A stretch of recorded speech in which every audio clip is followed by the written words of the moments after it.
सेंगटोंग अब उस ऑनर से कहता है, फाइट करने से पहले अपने अपोनेंट के बारे में जान लेते तो ज्यादा अच्छा होता। रक्षासा स्ट्रीट में दो भाइयों का राज चलता है।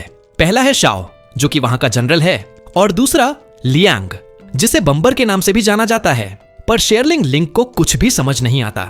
आखिरकार इसने अपनी गार्डियन स्पिरिट को बाहर कैसे निकाला, क्योंकि इसके पास कोई भी साइकिक पावर नहीं थी। फिर से हमें पास्ट का सीन दिखाया जाता है, जहां पे लियांग के साथ जो लड़की थी वो एक इविल स्पिरिट में कन्वर्ट हो चुकी थी। यूजीन उस लड़की को काफी दूर फेंक कर मारता है और वो लड़की दोबारा से लियांग पे अटैक करने वाली थी, लेकिन यूजीन अब उसे पकड़ लेता है। लियांग को यह देखकर काफी ज्यादा बुरा लग रहा था। लियांग अपने भाई से रोता हुआ कहता है, मैं नहीं चाहता कि सिस्टर इविल स्पिरिट में कन्वर्ट हो, क्योंकि आपके जाने के बाद उन्होंने मेरा ध्यान रखा। लियांग यूजीन से भी उस लड़की को छोड़ने के लिए कहता है। यूजीन अपने मास्टर से पूछता है कि अब मुझे क्या करना चाहिए, लेकिन भाई शाओ को भी समझ नहीं आता कि वो क्या करें। यूजीन बताता है, अगर एक बार एक स्पिरिट इविल स्पिरिट में कन्वर्ट हो गई तो उसे अपने लोगों के बारे में कुछ भी याद नहीं रहता, बस उसमें हेट्रेड और लस्ट भरा रहता है। तो शाओ डिसाइड करता है कि वो इसे मार डालेंगे, लेकिन लियांग अपने भाई को रोकता हुआ कहता है, नहीं, आप ऐसा नहीं कर सकते, आप सिस्टर को खत्म नहीं कर सकते। शाओ उसे समझाने की बहुत ज्यादा ट्राई करता है, लेकिन लियांग नहीं समझता। अब शाओ यूजीन को उस लड़की को छोड़ने के लिए कहता है। यूजीन पहले तो सोच रहा होता है, लेकिन एक बार और कहने पर वो उस लड़की को छोड़ देता है। अब लियांग उस लड़की के पास जाकर कहता है, तुम चिंता मत करो, मैं तुम्हारे पास हूं। लेकिन भाई ये लड़की लियांग पे अटैक कर देती है और उसका गला दबाने लगती है। तभी यूजीन उस लड़की को उठाकर दूर फेंक देता है। यूजीन अपने भाई को समझाता है, देखो अब ये एक इविल स्पिरिट बन चुकी है और इसे तुम्हारे बारे में कुछ भी याद नहीं है। और शाओ के कहने पर यूजीन उस इविल स्पिरिट को खत्म कर देता है। ये देखकर लियांग काफी ज्यादा रो रहा था। फिर हम लू को देखते हैं, जो कि नहा रहा था, और वो ताना मारते हुए कहता है, उन ज़ॉम्बीज से एक काम भी ढंग से नहीं हुआ। और वो यूजीन से कहता है, इस बार तुम जाओ और उस लड़के को पकड़ के मेरे पास लाओ। अब लियांग और उसके भाई ने उस लड़के की ग्रेव बना दी थी और लियांग उसके जाने के गम में काफी ज्यादा रो रहा था। शाओ उसे समझाने की ट्राई करता है, लेकिन वो अपने भाई पर ही गुस्सा हो जाता है। आखिरकार तुम्हें किसने हक दिया उसे मारने का? वो सिस्टर काफी ज्यादा अच्छी थी। अगर तुम मुझसे स्ट्रांग हो, इसका मतलब ये नहीं कि तुम मुझे मार दोगे। आज से तुम मेरे भाई नहीं हो और मैं काफी ज्यादा स्ट्रांग बनूंगा और तुम्हें हराऊंगा। शाओ अपने भाई को समझाता है, रक्षासा स्ट्रीट में कमजोर होना किसी खतरे से खाली नहीं है, तो हमें सबको मिलकर स्ट्रांग बनना होगा ताकि हम अपने दुश्मन को हरा सकें। और लियांग भी उसकी बात मान जाता है। वहीं यूजीन दूर से ये सारा कुछ देख रहा होता है। यूजीन अब लू को आगे बताता है, जब वो उन लोगों को ढूंढने के लिए गया तो उन लोगों ने पहले ही रक्षासा स्ट्रीट का बॉर्डर क्रॉस कर लिया था। इससे हमें ये तो पता लगता है कि इसकी स्पिरिट को भी उन लोगों की चिंता है। और वो लू से ये भी कहता है कि शाओ अपने भाई को लेने के लिए यहाँ पर आया था, पर मुझे नहीं लगता कि वो दोबारा यहाँ पर आएगा। लू कहता है, हाँ सही कहा, कोई बेवकूफ ही होगा जो कि दोबारा यहाँ पर आएगा। अब लियांग और शाओ रक्षासा स्ट्रीट के बाहर आ गए थे और ये लोग बात करते हैं कि हम स्ट्रांग बन के वापस जरूर से जाएंगे, क्योंकि रक्षासा स्ट्रीट हमारा घर है। जिसके बाद ये दोनों भाई अपनी ट्रेनिंग में लग जाते हैं और लियांग भाई को वेपन चलाना भी सीख जाता है। और अब कोई भी गुंडे अगर उन्हें परेशान करते हैं तो ये अकेले ही उन्हें संभाल लेते हैं। अब धीरे धीरे लियांग और भी ज्यादा स्ट्रांग बनता जा रहा था और शाओ ने उसके लिए कुनाई नाइफ भी बनाई होती है। फिर हम प्रेजेंट का सीन देखते हैं। हमें पता लगता है कि लियांग ने जिस गार्डियन स्पिरिट को समन किया है वो असल में एक गार्डियन स्पिरिट नहीं है, बल्कि एक रोबोट है जो कि साइकिक पावर से चलता है। शेरलिंग लियांग से कहती है, मुझे भी तुम्हारी तरह एक रोबोट चाहिए, क्योंकि मैं अपनी गार्डियन स्पिरिट को बाहर नहीं बुला पा रही हूँ। लियांग कहता है, तुम्हें रोबोट से अच्छा अपनी गार्डियन स्पिरिट पे ध्यान देना चाहिए, क्योंकि गार्डियन स्पिरिट की कोई भी लिमिटेशन नहीं होती और वो डे बाय डे और भी ज्यादा स्ट्रांग बनता रहता है। वहीं एक रोबोट अपनी लिमिट में ही लड़ पाता है। लेकिन भाई शेरलिंग तो ये सोच रही थी कि उसका सस्ते में ही काम निपट जाए और वो लियांग से उसके लिए रोबोट बनाने के लिए कहती है। लेकिन तभी यहाँ पर सेंगटोंग और शाओ पहुंच जाते हैं। अब शाओ सोचू के साथ मिलकर अपने घर को रिपेयर कर रहा था। सेंगटोंग शेरलिंग को यह बताता है कि एक गार्डियन स्पिरिट सिर्फ फाइट में ही काम नहीं आती, वो अपने मास्टर के साथ मिलकर किसी भी काम में हाथ बटा सकती है। और एक बार अगर तुमने अपनी गार्डियन स्पिरिट को समन कर लिया तो कोई भी उसे तुमसे अलग नहीं कर सकता।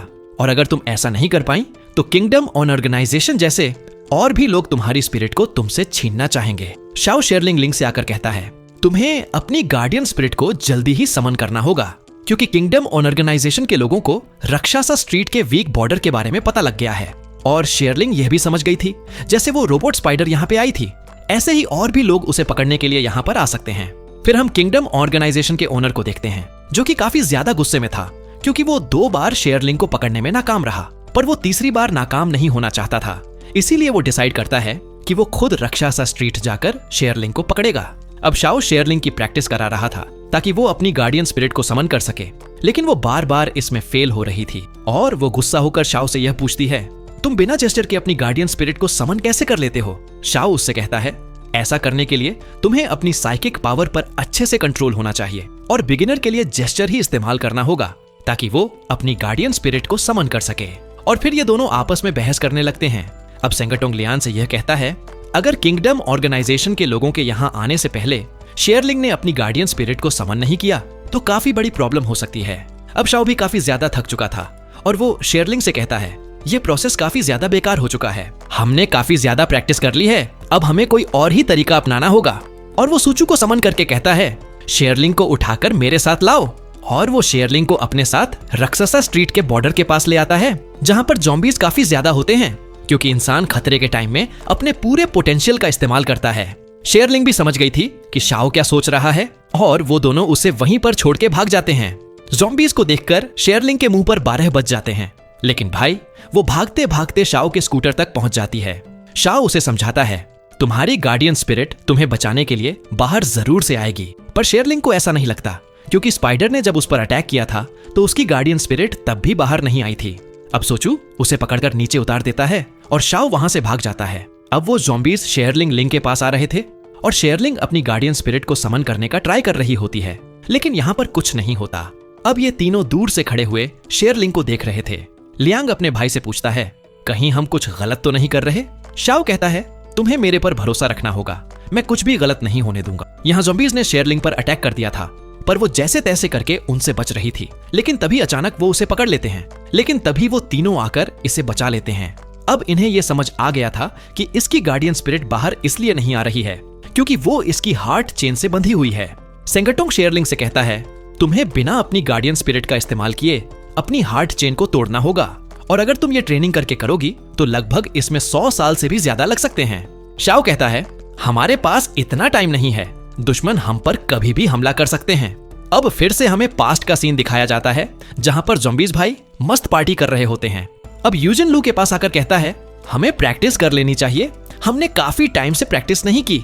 लू उसे मना कर देता है, हमें ट्रेनिंग करने की कोई जरूरत नहीं है, क्योंकि हम पहले ही काफी ज्यादा स्ट्रॉन्ग हैं।